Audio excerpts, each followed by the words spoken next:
చేవెళ్ల త్రిపుర రిసార్టులో మంగళి పుట్టినరోజు వేడుకలపై పోలీసులు కేసు నమోదు చేశారు. మొత్తం 4గురిపై కేసులు నమోదయ్యాయి. అనుమతి లేకుండా ఈవెంట్ నిర్వహించడంపై కేసు నమోదు చేసినట్లు తెలిసింది. పర్మిషన్ లేకుండా మద్యం వాడినందుకు కేసు నమోదు చేసినట్లు మంగళితో పాటు resort assistant manager Ramakrishna, event manager Megharaj, Damodar రెడ్డిలపై కేసులు పెట్టారు. దామోదర్ రెడ్డికి గంజాయి టెస్టులో పాజిటివ్ కూడా వచ్చినట్లు గుర్తించారు. ఎన్డీపీఎస్ యాక్ట్ కింద కేసు నమోదు చేశారు. పార్టీలో మొత్తం 48 మంది పాల్గొన్నట్లు గుర్తించారు. పార్టీలో పాల్గొన్న వారిలో నటి దివితో పాటు పాటల రచయిత కాసర్ల శ్యామ్ ఉన్నట్లు తెలిసింది. శివారు ప్రాంతంలోని రిసార్టులు మొత్తం క్లబ్బులుగా మారిపోయాయి. రిసార్టులలో అశ్లీల నృత్యాలు, విదేశీ మద్యం సరఫరా చేసినట్లు సమాచారం.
చేవెళ్ల త్రిపుర రిసార్టులో మంగళి పుట్టినరోజు వేడుకలపై పోలీసులు కేసు నమోదు చేశారు. మొత్తం 4గురిపై కేసులు నమోదయ్యాయి. అనుమతి లేకుండా ఈవెంట్ నిర్వహించడంపై కేసు నమోదు చేసినట్టు తెలుస్తుంది. పర్మిషన్ లేకుండా మద్యం వాడినందుకు కేసు నమోదు చేసినట్టు తెలిపారు. మంగళితో పాటు resort assistant manager Ramakrishna, event manager Megharaj, Damodar రెడ్డిలపై కేసులు పెట్టారు. దామోదర్ రెడ్డికి గంజాయి టెస్టులో పాజిటివ్ కూడా వచ్చినట్లు గుర్తించారు. ఎన్డీపీఎస్ యాక్ట్ కింద కేసు నమోదు చేశారు.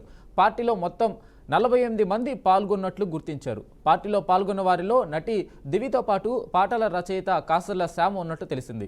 శివారు ప్రాంతంలోని రిసార్టులు మొత్తం క్లబ్బులుగా మారిపోయాయి. రిసార్టులలో అశ్లీల నృత్యాలు, విదేశీ మద్యం సరఫరా చేసినట్లు సమాచారం. ఇక ఇదే అంశంపై పూర్తి అప్డేట్ మా అవుట్పుట్ ఎడిటర్ వెంకట్ అందిస్తారు. వెంకట్, చెప్పండి, మంగళి బర్త్డే వేడుకలకు సంబంధించి పోలీసులు ఎవరెవరిపై కేసులు పెట్టారు? అక్కడ పాజిటివ్గా ఎవరెవరికి నిర్ధారణ అయింది? చేవెళ్లలోని త్రిపుర రిసార్ట్ లో జరిగినటువంటి సింగర్ మంగళి పుట్టినరోజు వేడుకలపై కేసు దర్యాప్తు వేగవంతమైంది. ఇప్పటికే 4గురిపై కేసు నమోదు చేశారు. మనకు తెలిసిందే, ఈ రోజు తెల్లవారుజామున రైట్స్ జరిగిన నేపథ్యంలో అక్కడ పరిస్థితులు ఏంటో మనం అన్ని విజువల్స్ ద్వారా చూస్తున్నాం. ఎక్స్క్లూజివ్ గా ఎంత పెద్ద మొత్తంలో ఎంత రేంజ్ లో జరిగింది, ఏ స్థాయిలో సంబంధించి మద్యం వాడారు, ఇవన్నీ కూడా స్క్రీన్ మీద మనం చూస్తూ ఉన్నాం. అనుమతి లేకుండా ఈవెంట్ నిర్వహించడంపై కేసులు నమోదు చేశారు. మొత్తం 4గురిపై కేసు నమోదు చేసినట్టు పోలీసులు వెల్లడించడం జరిగింది. నిజానికి ఒక రిసార్ట్ లో ఏదైనా పార్టీ పెట్టుకుంటే ఖచ్చితంగా పోలీసులకి సమీపంలో ఉన్నటువంటి పోలీస్ పరిధిలో వాళ్ళకి ఖచ్చితంగా పర్మిషన్ తీసుకోవాలి, ఎన్ఓసి తీసుకోవాల్సిన అవసరం ఉంటుంది, నో అబ్జెక్షన్ అనేది తీసుకోవాల్సిన అవసరం ఉంటుంది. కానీ ఇక్కడ అవేమీ లేకుండా నిర్వహించారనేది ప్రధాన అభియోగం. పర్మిషన్ లేకుండా ఈవెంట్ నిర్వహించడంతో పాటుగా అనుమతి లేకుండా మద్యం కూడా విచ్చలవిడిగా వాడారు అనేది ఒక పాయింట్ ఆఫ్ వ్యూ కనిపిస్తుంది. మంగళితో పాటు సింగర్ మంగళితో పాటు రిసార్ట్ అసిస్టెంట్ మేనేజర్ ఎవరైతే ఉన్నారో రామకృష్ణ అనే వ్యక్తి, అదేవిధంగా ఈవెంట్ మేనేజర్, ఈవెంట్ ఎవరైతే అక్కడ రిసార్ట్ లో కండక్ట్ చేశారో మేఘరాజ్ అనే వ్యక్తి, అతతో పాటుగా మంగళికి చాలా దగ్గర వ్యక్తి దామోదర్ రెడ్డిపై కూడా కేసు నమోదు చేసినట్టుగా మీకు అర్థమవుతుంది. ఇందులో మరి విదేశీ మద్యం వాడటంతో పాటుగా గంజాయిని కూడా యూజ్ చేశారు, వాటిని కూడా వాడారు అనేది ఒక పాయింట్ పోలీసులు గుర్తించినట్టుగా తెలుస్తుంది.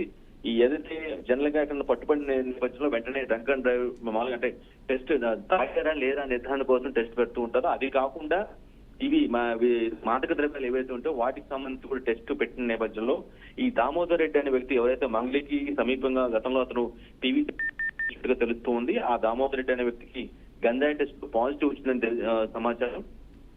సో ఎన్డీపీఎస్ యాక్ట్ కింద కేసు నమోదు చేశారు పోలీసులు. మొత్తం ఓవరాల్ గా పార్టీ మొత్తం 48 మంది పాల్గొన్నట్లుగా గుర్తించారు. ఇందులో యాక్ట్రెస్ దివి ఎవరైతే కొన్ని సినిమాల్లో ఆకట్టుకున్నారో ఆ దివితో పాటుగా పాటల రచయిత కాసర్ల శ్యామ్ పెద్ద ఫోక్ సాంగ్స్ రాశారు, సినిమాల్లో పెద్ద హిట్ ప్రజాదరణ పొందినటువంటి పాటలు కొన్ని ఆయన రాయటం జరిగింది. సో ఇటువంటి వ్యక్తులు అంటే జనరల్ గా ఏంటంటే ఆమె సినిమా సెలబ్రిటీ అయ్యారు కాబట్టి ఆబ్వియస్ గా యాక్టర్స్, సింగర్స్ కొంత ఆమెకు ఎవరైతే సమీపంగా సన్నిహితంగా ఉంటారో వారిని బర్త్డే పాటలకి పిలిచినట్టుగా ఆహ్వానిస్తూ తెలిసింది. ఆ తర్వాత ఇదంతా దీనికి సంబంధించిన ఇన్ఫర్మేషన్ అందడంతో పోలీసులు రైడ్ చేయడం, ఆ తర్వాత జరిగిన పరిణామాలను కూడా మనం చూసాం. ఎంత పెద్ద మొత్తంలో మద్యాన్ని పడుతున్నారు ఏంటి అనేది కూడా ఇవన్నీ కూడా 1 by 1 కేసు వస్తుంది. ఇప్పుడు లేటెస్ట్ గా ఏంటంటే ఆ కేసు దర్యాప్తులో భాగంగా మొత్తం 4 కేసు నమోదు చేస్తారు. పూర్వాపరాలను మొత్తం కూడా పరిశీలించిన తర్వాత అంటే త్రిపుర చేవెళ్ళ నుండి త్రిపుర రిసార్ట్ ని బుక్ చేసుకున్నప్పటి నుంచి రైడ్ అయిన తర్వాత జరిగిన పరిణామాలు మొత్తం కూడా దృష్టిలో పెట్టుకొని మొత్తం 4 కేసు నమోదు చేయడం తెలుస్తుంది. ముఖ్యంగా త్రిపుర రిసార్ట్స్ పైన చాలా అభియోగాలు కూడా కనిపిస్తూ ఉన్నాయి. గతంలో కూడా ఇటువంటి అనుమతి లేకుండా అంటే అక్కడ పార్టీలు నిర్మించుకోవడం కానీ, ఏదైనా పార్టీలు కండక్ట్ చేసుకున్న పుట్టినరోజు కావచ్చు, మరేదైనా బ్యాచిలర్స్ పార్టీ కావచ్చు, ఇంకేదైనా పార్టీ అయినా సరే త్రిపుర రిసార్ట్ లో జనరల్ గా ఏంటంటే అక్కడ ఆ రిసార్ట్ తీసుకున్నప్పుడు పర్మిషన్ తీసుకోవాల్సిన అవసరం ఉంటుంది. ఈవెంట్ మేనేజర్ అనే వ్యక్తి జస్ట్ ఆ ఈవెంట్ మాత్రం కండక్ట్ చేస్తారు. బట్ అక్కడ రిసార్ట్ లో జరుగుతుంది కాబట్టి సంబంధిత రిసార్ట్ నిర్వాహకులు ఖచ్చితంగా సమీపంలో నుండి ఆ ఏరియా ఏ పరిధిలోకి వస్తుందో ఆ పరిధి పోలీసుల యొక్క పర్మిషన్ తీసుకోవాల్సి ఉంటుంది. ఇది విత్ డ్రింకింగ్ వితౌట్ డ్రింకింగ్ లేదంటే ఇంకేమైనా డాన్స్ లాంటివి కల్చరల్ యాక్టివిటీస్ ఉన్నాయా, ఇవన్నీ కూడా క్లియర్ కట్ గా చెప్పి పర్మిషన్ తీసుకోవాల్సిన అవసరం ఉంటుంది. కానీ అటువంటిది ఏమీ లేకుండా ఇక్కడ పర్మిషన్ ఈవెంట్ కి పర్మిషన్ లేదని అంటూ ఉన్నారు. అట్ ది సేమ్ టైం మద్యం వాటికి కూడా పర్మిషన్ లేదు. అలాంటి ఏకంగా గంజాయి కూడా యూజ్ చేశారు అనేది ఇప్పుడు లేటెస్ట్ గా వస్తున్న పరిణామం నేపథ్యంలో పోలీసులు మరి ముందు ఎలా వెళ్తారు, ఎటువంటి యాక్షన్ తీసుకుంటారనేది తెలియాల్సి ఉంది వెంకటేష్. అయితే వెంకట్, దీంట్లో గంజాయితో పాటు ఏదైతే డ్రగ్స్ సంబంధించి కూడా అక్కడ వాడినట్టుగా కూడా వార్తలు వస్తూ ఉన్నాయి. ఇది ఎంతవరకు కరెక్ట్? రైట్, గంజాయి వరకు ఇప్పటివరకు అయితే గంజాయి టెస్ట్ పాజిటివ్ కేసు నమోదైనట్టు 4 వ్యక్తుల పైన 4 వ్యక్తులు దామోదర్ రెడ్డి అనే వ్యక్తికి మాత్రం గంజాయి టెస్ట్ లో పాజిటివ్ వచ్చింది. డ్రగ్స్ వాడారా లేదని మాత్రం ఇప్పటివరకు నిర్ధారణ అవ్వలేదు. పోలీసులు కూడా ఎటువంటి ప్రకటన చేయలేదు. అక్కడ ఆ రిసార్ట్ లో ఎక్కడైతే పార్టీ జరిగిందో అక్కడ వెతికిన తర్వాత ఖచ్చితంగా మద్యం ఎలా పట్టుబడిందో, గంజాయి ఏ విధంగా పట్టుబడిందో, ఎట్ ది సేమ్ టైం ఒకవేళ డ్రగ్స్ అంటూ వాడినట్లయితే దాన్ని కూడా ఐడెంటిఫై చేసి గుర్తించే అవకాశం ఉంటుంది. బట్ ఇప్పటి వరకు మన గంజాయి సమాచారం ప్రకారం మాత్రం కేవలం గంజాయి మాత్రమే తీసుకున్నారు. ఏదైతే ప్రమాదకరమైనటువంటి చాలా ప్రభావవంతమైనటువంటి డ్రగ్స్ మాత్రం తీసుకోలేదు, అక్కడ వాడలేదు అనే ఒక నిర్ణయానికి అయితే మనం రావచ్చు Venkatesh. Right Venkat, thank you.